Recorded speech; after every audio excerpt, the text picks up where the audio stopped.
Lesson 25. I do not know what anything is for. Purpose is meaning. Today's idea explains why nothing you see means anything. You do not know what it is for. Therefore, it is meaningless to you. Everything is for your own best interests. Everything. That is what it is for. That is its purpose. That is what it means. It is in recognizing this that your goals become unified. It is in recognizing this that what you see is given meaning. You perceive the world and everything in it as meaningful in terms of ego goals. These goals have nothing to do with your own best interests because the ego is not you. This false identification makes you incapable of understanding what anything is for. As a result, you are bound to misuse it. When you believe this, you will try to withdraw the goals you have assigned to the world instead of attempting to reinforce them. Another way of describing the goals you now perceive is to say that they are all concerned with personal interests. Since you have no personal interests, your goals are really concerned with nothing. In cherishing them, therefore, you have no goals at all, and thus you do not know what anything is for. Before you can make any sense out of the exercises for today, one more thought is necessary. At the most superficial levels, you do recognize purpose.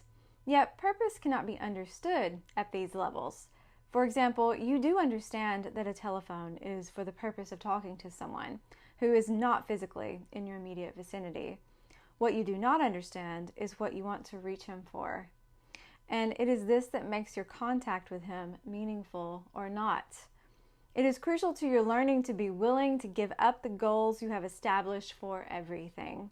The recognition that they are meaningless rather than quote-unquote good or bad is the only way to accomplish this. The idea for today is a step in this direction. 6 practice periods, each of 2-minute duration, are required. Each practice period should begin with a slow repetition of the idea for today, followed by looking about you and letting your glance rest on whatever happens to catch your eye, near or far, important or unimportant, human or non-human. With your eyes resting on each subject, you so select, say for example, I do not know what this chair is for. I do not know what this pencil is for. I do not know what this hand is for. Say this quite slowly without shifting your eyes from the subject until you have completed the statement about it. Then move on to the next subject and apply today's idea as before. I do not understand what anything is for. This lesson teaches us the purpose of everything. It is for our own best interests and growth. All things, whether they are loving or unloving, are opportunities for us to learn and to extend love. If there is lovelessness, the solution is to extend love, to give love. If there's something already loving, our purpose is to give more love, to amplify that love. The Course says all things are lessons God would have us learn. And what we're learning is how to give more love. When we encounter loveless situations, we are called to transform them with our love by giving love.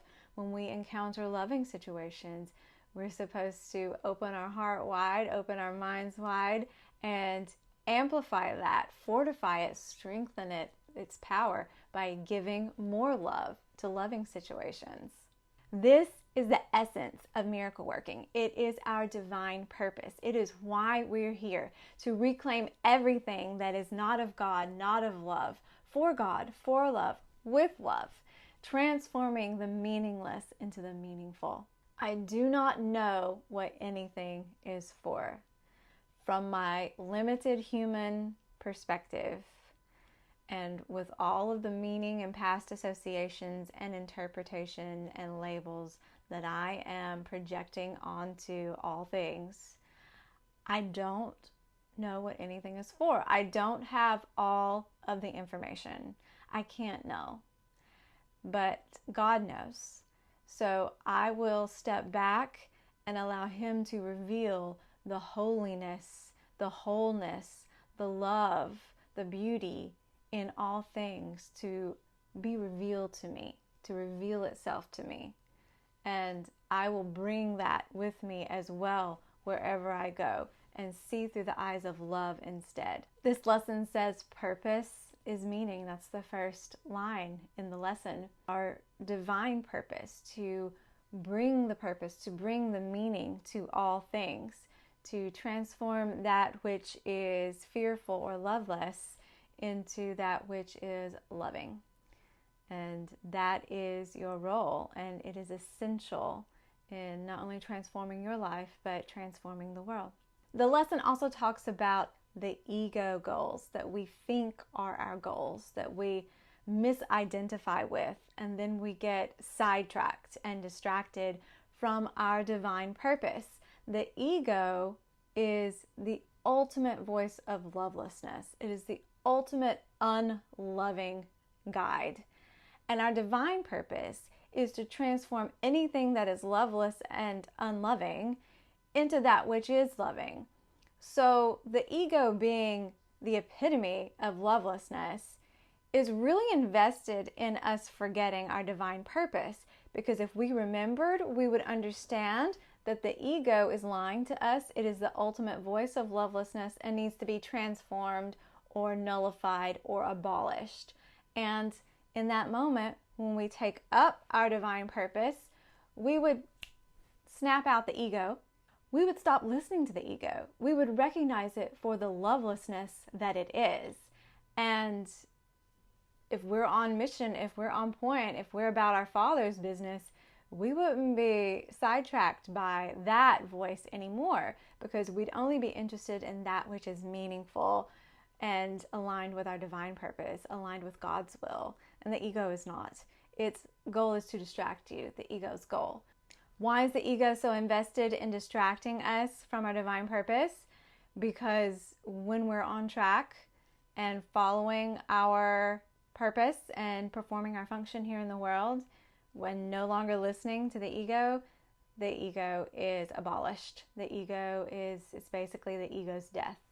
So it is really into self-preservation and distracting you. That's why there's so much resistance. That's why there's so much evidence gathered to take you away from your divine path, because the ego doesn't want you to realize what your purpose is or to have any kind of skill set in working miracles, because then you'd realize it's meaningless. I'm not listening to that. And it would have no power here in the world. And it's all about power here in the world. Okay, story time. And I promise this is going to relate to what we're talking about. My ex-husband, yes, I have one of those, was really into World of Warcraft, a video game, a computer game, when it first came out. And we were in college. He wanted to play the video game, and he didn't really want to spend a lot of time with me because he was playing the video game. And now these days that wouldn't fly. But back then I thought, and he encouraged it, and I thought, well, if I want to spend more time with him, I guess I'm going to have to learn how to play this video game. So I did, and I got really good at it. Really good. Like better than him, actually. And the thing about those games is they have a main quest line, and you get maximum XP for these quests. You get awesome rewards, and then you reach max level, and then you can move on and do the big raids and etc. But there's also a million little side quests in these games, and sometimes they're fun, and if you're really into the lore of the game and the story, and there's certain rewards, and if you're trying to collect everything, I don't know. To me, it was a lot of busy work. But there are these side quests, and then there's the main quest line. Now, the main quest line, once you reach max level, like I said, you get to go on to take down the bigger bosses. You get to join a raid, and the raid is full of, at the time, it was 40 people. This is vanilla World of Warcraft, Burning Crusade, and Wrath of the Lich King, if you know anything about World of Warcraft. amazing, those days. Now, I don't play now, but those were the days. And so you join a raid and you collaborate. Everyone is at max level. They've been well trained. They've followed the main quest line. They have maximum health, maximum XP, all of this. They're well equipped, well trained, well experienced. Everyone has their particular role in the raid. And you go in and work as a team to take down this monstrosity, to instill peace in the world. And the main quest line helps you prepare. You have to become the skilled player to have the knowledge of spell rotation. And I'm going to geek out with you here, of spell rotation. And you have to know exactly how to play. You have to be skilled. You have to do these raids over and over again. There's certain moves and you have to know what the threats are. You have to be the player capable of taking down the big boss and joining. You have a specific role in the raid and you have to be the one that's talented enough, or someone else will take that role and then you get the bigger rewards, etc. So you have to be the person capable of fulfilling the role in the raid, and the way you get that way is through the main quest line and experience and smaller dungeons and smaller quests and etc. Now back to these side quests.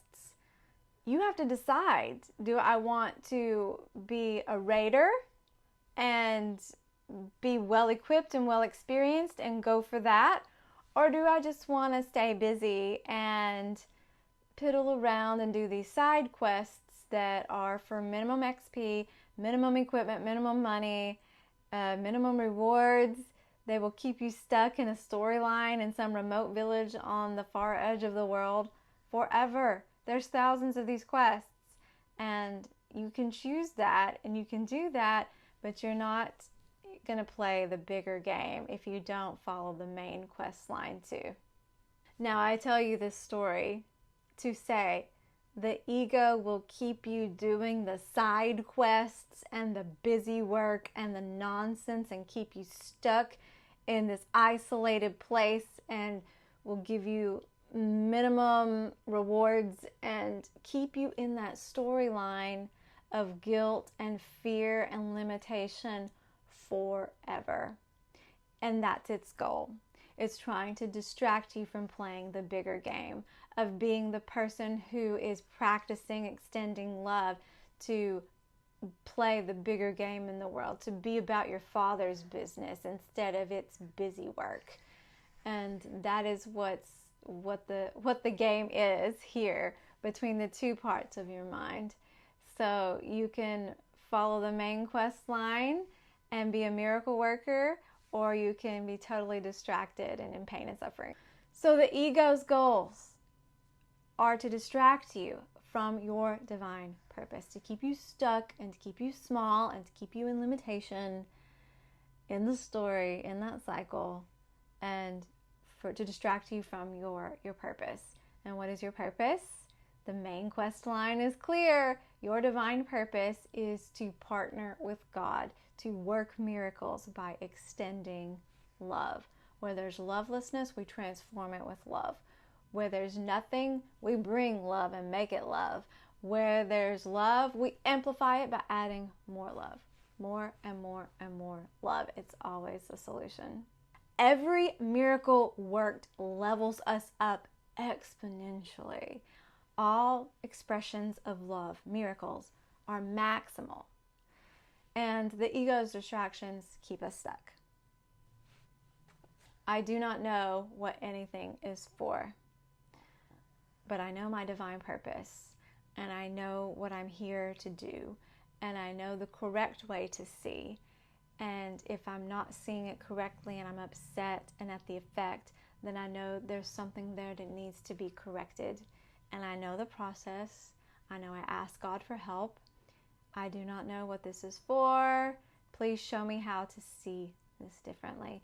Do the exercises in this lesson and see if how you see things and interpret things shifts today. The course guides us back to our main quest line, to our divine path, reminding us that we are here to transform chaos into peace, lovelessness into love, and to co-create a better world. I'll see you tomorrow. Bonus tidbit, what character do you think I played in World of Warcraft? Now remember, the apple does not fall far from the tree. What we know who we're supposed to be. We know what we're attracted to. What character did I play? You want to know? I played the elf priestess who healed the entire raid. That was my job, to keep the raid alive, to heal them. And she was fantastic. Her name was Rhiannon because I love Stevie Nicks, and she would do all of these amazing moves, and light would pour forth out of her and into other people. Of course, that's what I played. I was a healer. Fantastic. Good times. Good times. We've got a real world to save now, though. So I think those things, we're attracted to those things because we know we have a role in the real world to play, and we have some kind of control in the video game. I don't know. Let's go save the world, miracle workers.